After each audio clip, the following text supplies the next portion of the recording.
Possibly one of the strongest storms in recorded history slammed into the Philippines today, triggering landslides, power outages, and deaths.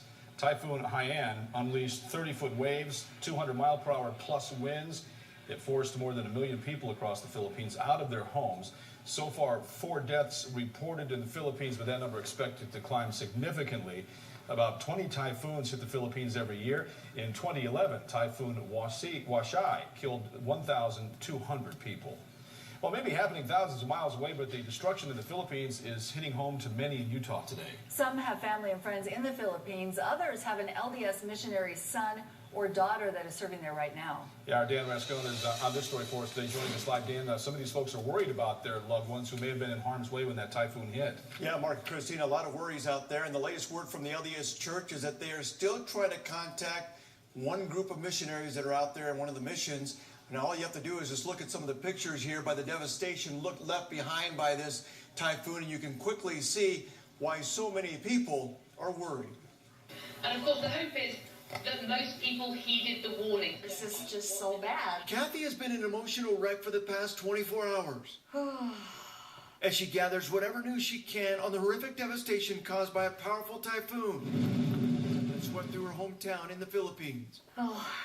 Just want my family to be safe right there, especially my mom. I could not sleep very good last night. I keep tossing around in the bed. This little island right here, that's where I grew up. Kathy grew up in one of the areas hit by the typhoon. These are pictures of where her mother and other family members live.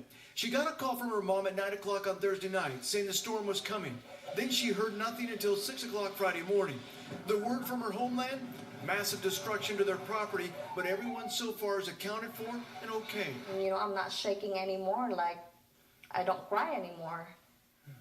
So I was like, thank goodness. I don't care about the house, the trees, or whatever right there, but as long as they're safe. This is your child.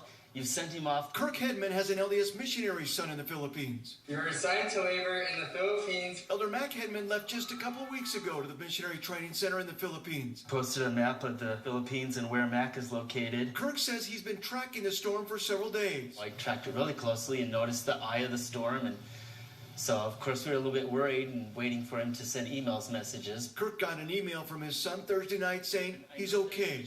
Now comes the next step. Cleanup, which Kirk believes his son will play a role in. He'll probably be called on to help out with service projects.